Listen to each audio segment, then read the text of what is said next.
Welcome back, everybody. I'm here with present airline pilot who flies all over North America and around, has seen this world from above, and I had a chance to meet him about a year ago, right? Correct. And well, his name's Joe, so everybody say hi to Joe.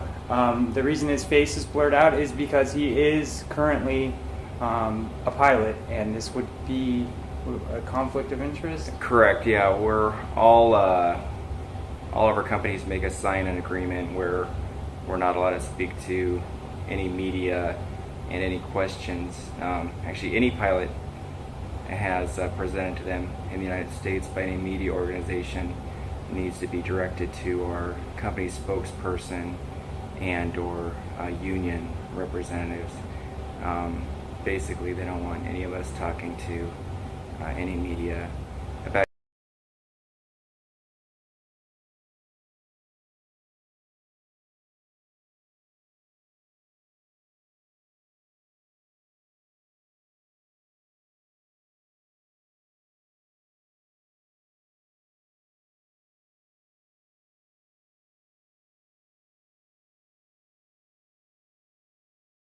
anything, not just crash and incidents, but Flight altogether. experience, anything.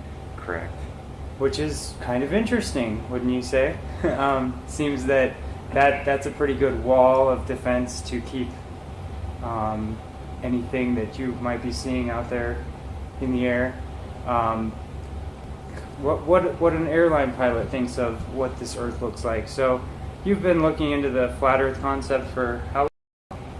I've been looking into it just for the past couple years. It all started off with looking at some pictures that NASA had presented in the past, and I saw some pictures of the original moon landing that I had some questions about. And then a few years ago, they were supposed to release all of these pictures that had never been seen before, and it was supposed to prove a lot of naysayers wrong. And then all of a sudden, those pictures mysteriously disappeared. And whenever you see companies like that, NASA doing something, it raises a lot of questions. So the more research I did, the more questions I had. The more questions I had, the lack of answers. So I started to do my own research, and I really had more questions than I had answers. And through my research of flight paths and what I've seen, and talking to fellow military aviators, lack of any tours in Antarctica, I was left dumbfounded. And since then, I've been doing a lot of research, not as much as I should be doing, but that's what led Adam and I to talking, and here we are today. Yep. Joe's been a really good teacher and a student, both a teacher and a student of mine, and we all have a lot to learn from each other when we can kind of combine our perspectives, see what actually makes sense.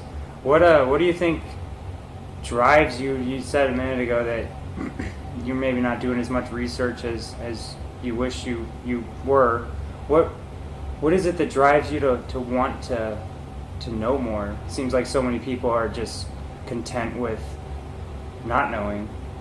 Well, I think that's exactly it, is the more you learn, the scarier it is, because if it is true, and the evidence has led me to believe so, I just flew back from Dubai, and I was in Bali, Indonesia before that, and if it is true, then it means we're all on a farm and we're being lied to, and it's like you're a sheep on the farm, maybe not for the slaughter, but then other sheep come to warn you, hey, you're on this farm and and you may want to escape people, maybe like Jesus and Buddha and many others before them that have been persecuted.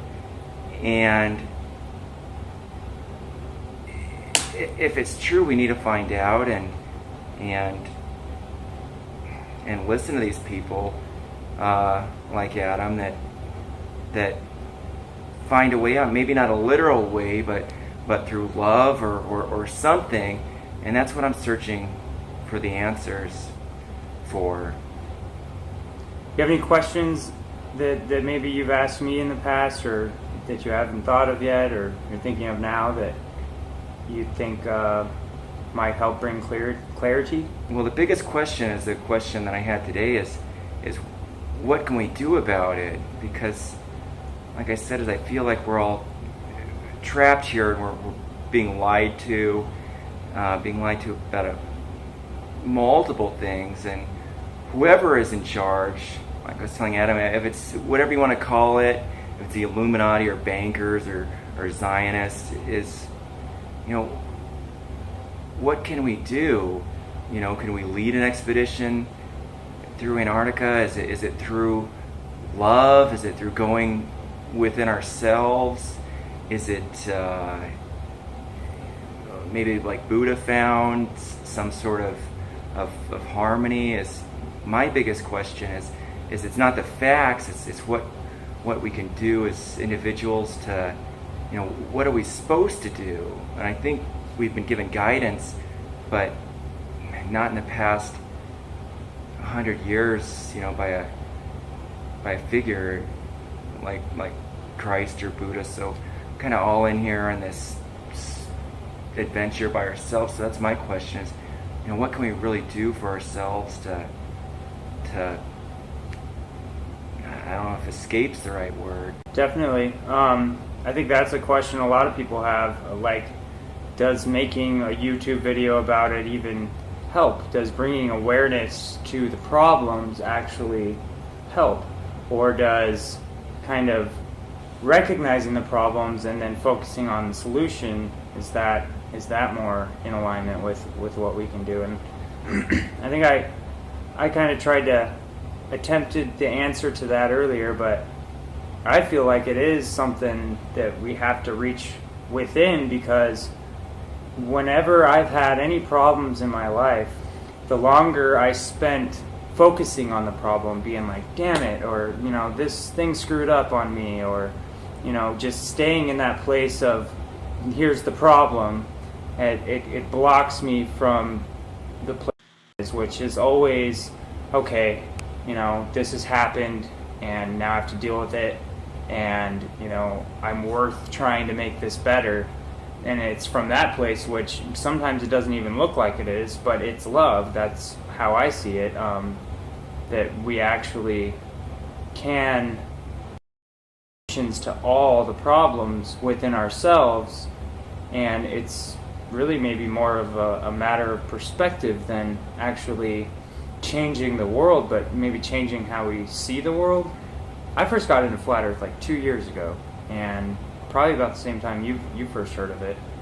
And I always wondered, like, is there, I don't fly airplanes, rumors that looking out the cockpit window is not the same as looking out the side windows of the aircraft that are more kind of fish-eyed and Correct. double layered, so that it does kind of make a curved horizon. But I remember I asked you last time, is it true? Does it look flat from the front of the aircraft? It looks completely flat from the front of the aircraft. You're absolutely right. All the windows from the passenger's perspective are curved, and you could read a lot of textbooks that state reasons why, but it's not the curve that the airplanes need. It's basically the triple pane and shape of the windows. So that's one of many anomalies that I've seen flying that I've just been perplexed by over the years. One thing I've noticed, well, I've been on a couple flights, and probably the last one was in 2014. I flew all the way to New York and back. Spent a couple weeks there, but during the flight, it was always at night, so I never really got to see much of the land as we were crossing over to really see if there was curvature or not. But the thing I noticed is there's a little TV screen in front of each of the seats, and it would show, you could watch TV or pay for some weird movie, but it would show you the airspeed and the temperature of the air. Correct. And I noticed it's really cold up higher the higher you go. Absolutely. And I'm curious, when you're flying in the daytime and do flights ever fly directly under the sun? Have you ever flown like under the sun? I've never thought about that, but no, I've never come near it. No, I've never flown directly under the sun. At least not that. Is it possible that the flight coordinators are aware that if you fly too close to the sun, you're gonna burn up, or is it hotter near the sun? It's something that I've actually never thought about, but it's funny that you mentioned that because I've literally never thought of it. But yeah, the sun has never been directly overhead of the aircraft.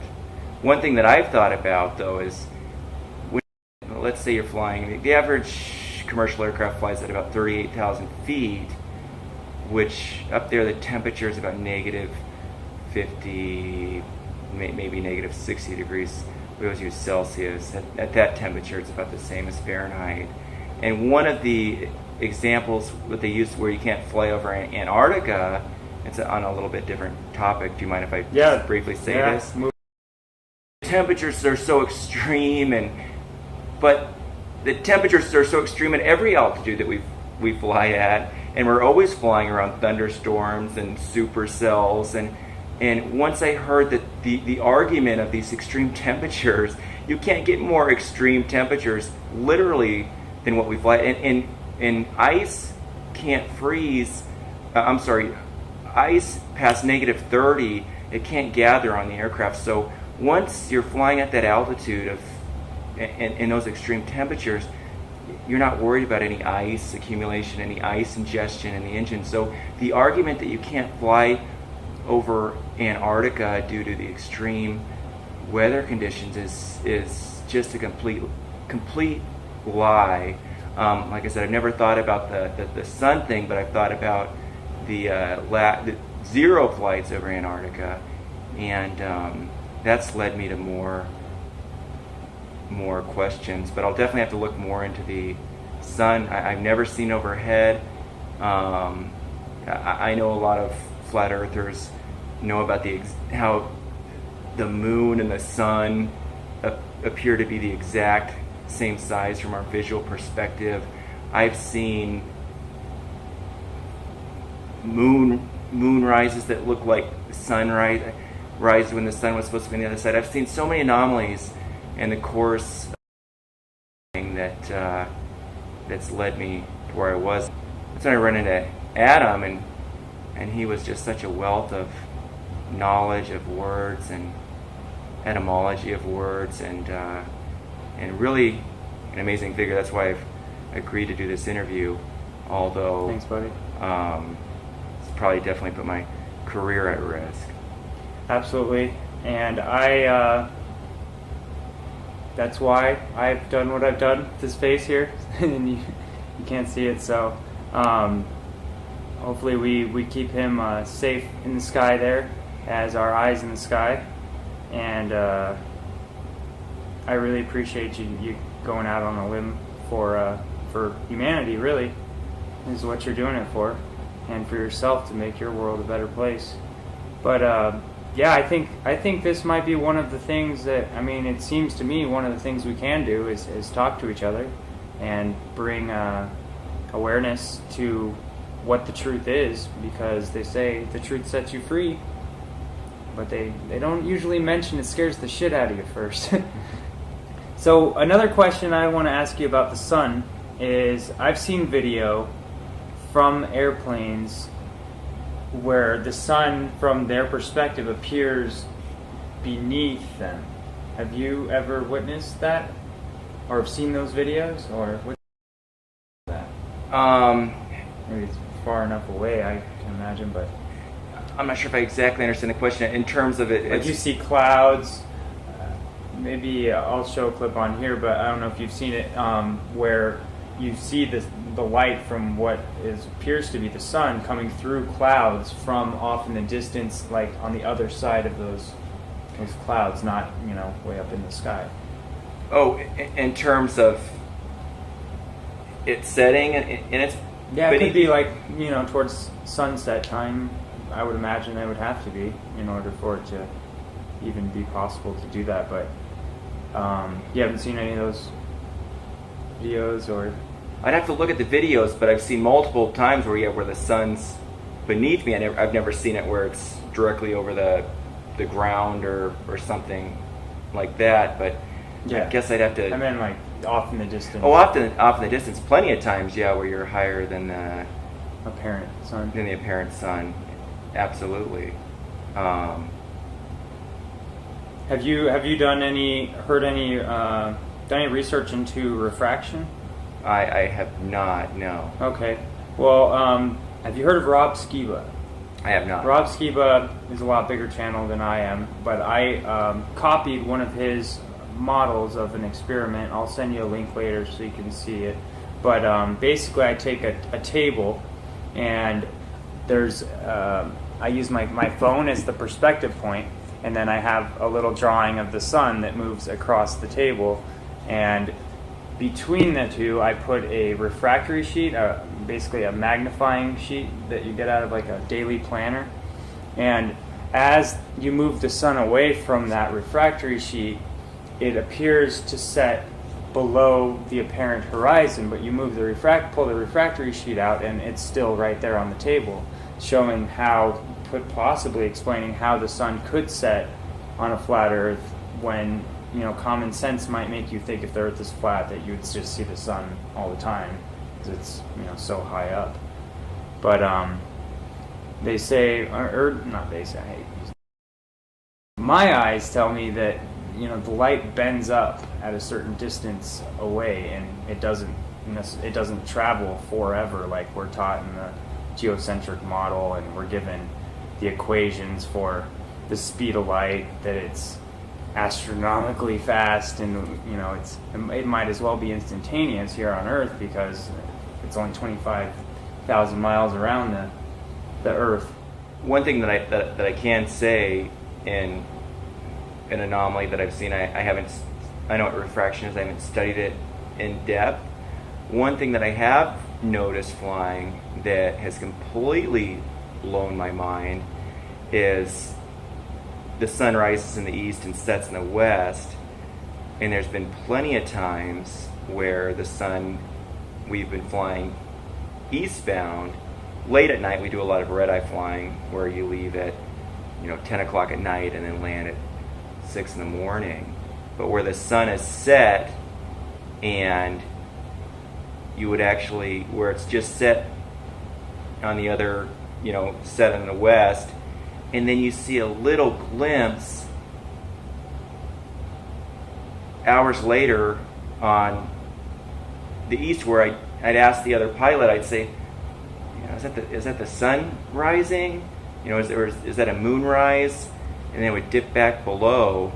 But I've seen where my mind was just blown because it didn't make any sense whatsoever. And then we take our little Apple or Android star map out to find where the moon was, and it wasn't there. But basically, it looked like the sun was about to rise in front of us in the east when it had just set behind us in the west hours prior. And then, of course, 6 hours later, it would rise in the east. But basically, I've seen Just positions of the sun where it shouldn't be from that altitude. Going back to your previous question, at that point, it's definitely below us. and it never fully rose, but I mean, without any question, it wasn't a star or the moon. It was the sun rising on the other side of the earth when it was supposed to be in the west. So I've seen plenty of things like that. Like I said, where I've queried the other guy or gal that I've been flying with, and we were just, you kind of both shrug it off and say, oh, maybe it was a star or something, but just these impossibilities that until you query me with these questions that you kind of forget about and then just keep on flying. And that seems to happen a lot, where you bring up something that is mind-blowing and then you just kind of, well, you pass it off as almost if someone saw a ghost or something. Well, you know, you forget about it and keep on. That doesn't fit in our paradigm. Life. So I don't know if that's exactly. Yeah, no, that's great. I think so. You see the light coming from the east when it should be on the other side. I've seen that a dozen times. You never see it, like you can't see the light from the north, or because if it is a flat Earth, like if it's a circle, like I think the model a lot of us have gotten used to, you would expect that at some height, and if the sun at some height, you would see it, you know, to the north, directly across. But you're saying it kind of wraps around sooner when you're up high, maybe? The light from it? What I'm saying is, when it was setting in the west and we were flying east, that a few hours later, you know, our view is about 180 degrees. Sure, often it would be a little more northeast, not directly in front of us, but then it would stay dipped below the horizon when it would rise and set when it was supposed to be behind us. And I'm not sure if that's exactly what you're asking, but one of the anomalies I've definitely seen is the sun in the position that it was not supposed to be in a round Earth model, multiple times. Sure. One question that just came to me, flying, if it's a flat circle Earth and that the lines of latitude are circles, and then if you were to fly straight, then you would always end up going south, in that, you know, theoretically. So here's my question. When you're following your coordinate system or keeping track of where you're at, which I don't know how well you even do that or need to, but do you feel like when you're going west, do you have to continue to turn left in order to stay straight, or do you just go straight and that's west? We keep going straight and that's west. It's as if there's something else going on other than just what we even think we're evolving to understand. Well, so what's your take on that? Is that just a mind blow? It really is, and it's something that I've never thought about, but you're absolutely right in that regard, as if you were following, you know, the curved earth, you wouldn't be pointing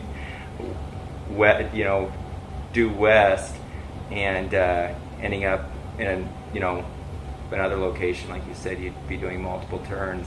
Something else that I've thought about along those lines is oftentimes as well. You've mentioned, you know, how exactly do you do that? We do it through multiple systems in the aircraft. We have these you have GPS and these internal navigation systems, VOR systems, NDB systems. We have so many navigational systems, but oftentimes you'll be flying along, very oftentimes you'll be flying along, and all those will go haywire, and so then you'll just be getting coordinates from, you know, our government air traffic control on exactly how to fly, and then they basically say that they're, you know, jamming the radar, they're practicing it for war games or something like that. But it seems like oftentimes when you should be doing something like that, especially when you're flying west across the United States, you'll reach a certain point where your systems will be altered, and then you'll be given coordinates to fly. So I don't know if that was along the same lines with what you were. So you're not always, so to speak, being tracked, like the GPS tracking system doesn't always know where you're at? Oh, they always know exactly where you're at. The radar coverage in the United States is 100%. Sure. But oftentimes it seems like they don't want you to know exactly where you're at.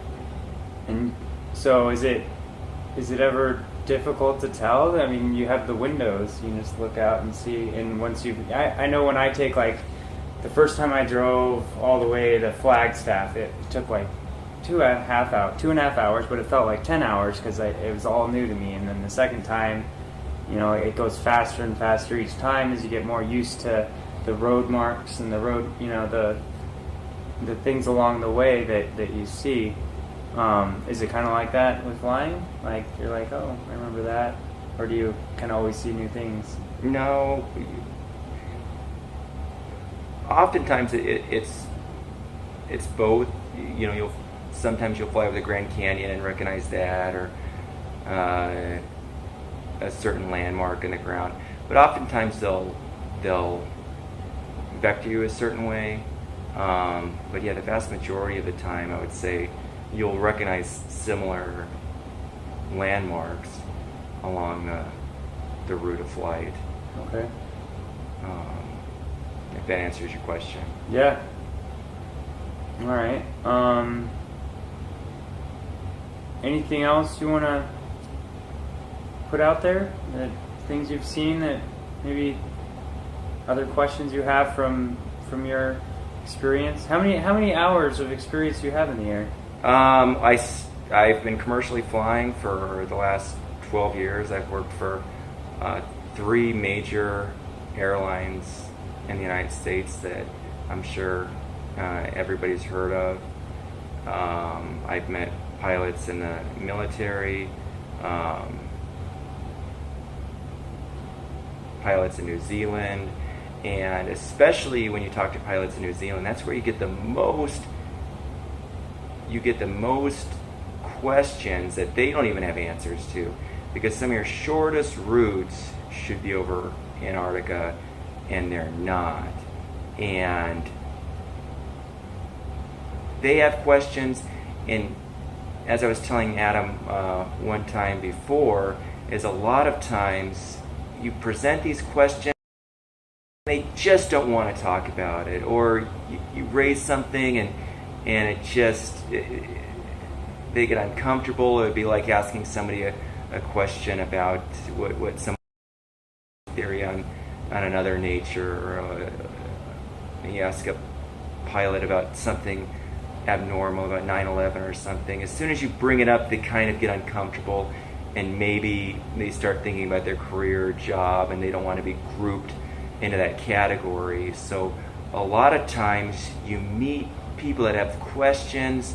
I think all of us as aviators have questions. We see things that don't make sense. So many pilots have seen strange things that I don't even want to go off on another tangent. But like I said, so many of them are concerned about their financial careers, their family, their medical. You mention something and you're crazy, you lose your medical license and your career is over. And there's so much fear out there that we're really not allowed to talk about any of this. And it's horrible. And it's not just pilots, it's astronauts, it's everyone, where you sign these waivers that you're not allowed to talk about any of this, because the fact of the matter is they don't want you to know that essentially we're all on this farm here, and what are we doing on it is the ultimate question. So, and that's what I got out of Adam, is I hope love is the escape. I'm not talking about going out there and doing anything crazy, but going within. I've talked to another pilot who was open to this. He talked about tapping the source, God, spirituality, something is if this is all artificial, find the reality, tap into that, get that information, and leave the farm. That's what I've got. Yeah, rise above it. Good stuff. Well, not sure what else we can cover. You mentioned 9/11, and I've heard from a lot of pilots that that maneuver of aircraft is something to be pretty impressed with, as far as being able to maneuver a plane to make those types of turns and just nail those buildings so dead on center. Yeah. Every pilot knows it. Even if they don't know it, if you ask them the physics, if you ask them the air speeds, they'll it's called your maximum operating airspeed. They do tests on every aircraft that at a certain speed an aircraft will literally just disintegrate in the air, that it's not structurally able to take that. It's happened with it was Japan Airlines. It hit some extreme turbulence many years ago, and the aircraft reached an airspeed not even close to what the aircraft on 9/11 reached, and they break up. Stuff starts falling off, and they reach these impossible airspeeds, and everybody knows it. I could go on and on about Mach tuck, Mach buffet. Once you're at that altitude, even at that low altitude, at that high airspeed, even the slightest pitch or bank, you're gonna go into a Mach tuck. The aircraft's gonna stall. The engines are gonna compressor stall. It's an impossibility that, once again, everybody knows, but nobody wants to talk about. And you hate it because then all of a sudden you hear people say, "Oh, he's one of those truthers," but in reality, it's a joke. It really is. It's everybody knows it, but no one wants to talk about it. It'd be like if you had that neighbor that everyone knew was doing something wrong, or back in the day, the president that had a slave that he was sleeping with that everyone knew about, but nobody wanted to talk about it. And that's one of the sad realities of this system that we're living in, is it's all fear-based. You talk about it, you're going to be labeled as crazy, a conspiracy theorist, you're going to lose your job, and that's the sad reality. And it's all linked. Like I said, I think the same people behind that are the same people that are pulling the wool over your eyes. So yeah, it seems that they work very, very hard to deceive us, and they teach us from day one. They put this thing in our face, right when we're old enough to not even read. They say, "Oh, this is where you live," and you can question it. You can, wrap your head around it. You can see it all, but on the bottom, it almost always says, "Not for educational purposes." I don't see it on this one, though. Oh, it's probably on there somewhere. I've never looked, but it's usually on the base, but this one doesn't have that. I saw that in Daphne Rimmel's video the other day. It doesn't feel like that the truth of flat Earth is going back in the box. It seems like it keeps growing, and the first time I heard of it, it was completely retarded. I could not even consider that. No. I was looking into Hollow Earth and Admiral Byrd's trips. Have you heard of Admiral Byrd? I have, yeah. And how he went to the North Pole, but then changed his story and said it was the South Pole, and then says there's more land down there. And part of it, to me, it feels like a distraction, because they say, "Oh, is there more to explore in the North Pole?" And he says in his little interview that, "Oh no, it's getting quite crowded up there, but on the other side of Little America in Antarctica, there's a whole lot more to be found." And to me, that kind of feels like misdirection, and it also might just be straight up truth. It's hard to say. So I try to keep my ears open to new evidence and see where it takes me. What is the most important thing that you feel you have learned through all this truth seeking? Oh gosh, I feel like I'm still on the journey for that Big. ultimate learning. But the thing of greatest importance that I truly believe is that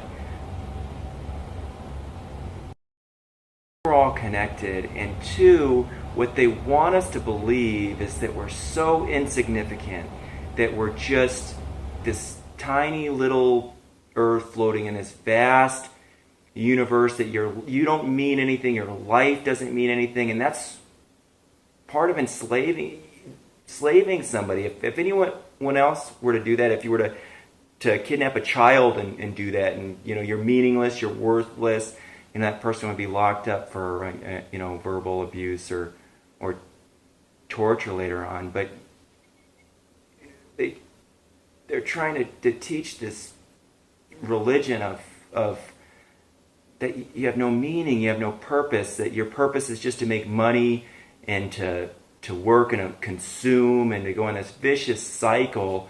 While they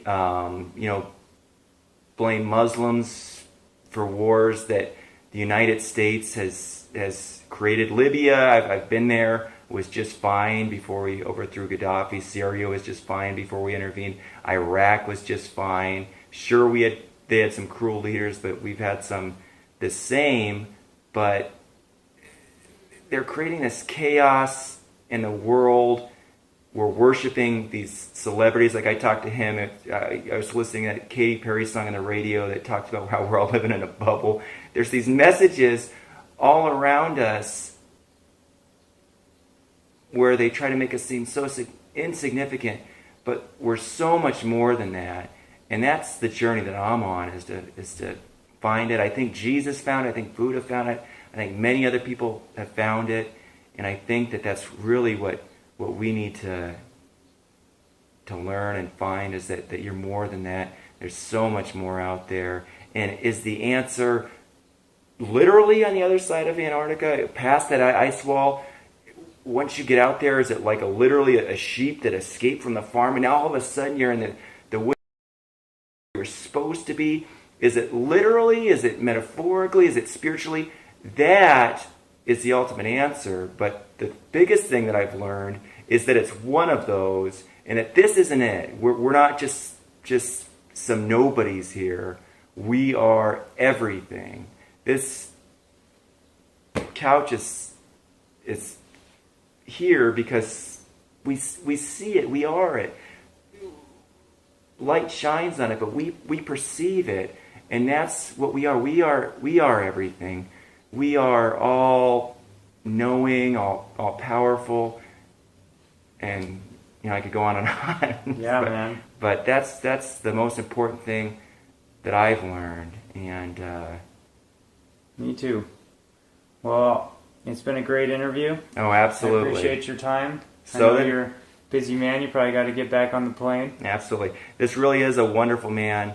The first time I ever met him, he really was a Christ-like figure in terms of his love for people and truth, and there's not a bad bone in his body. When I met him, I have to say that his message to you all is important. He knows way more than he's probably showing on this channel, because sometimes these interviews are difficult, but please continue to listen to his messages, because like he just said, the truth's out there, and the truth is the only thing that's going to set you free. And we have to learn from each other and learn from people like this that I believe have a gift that need to be shared with you all. So please like, subscribe, share it with your friends, and get this message out there of not just flat earth, but love, and that we're all being duped, and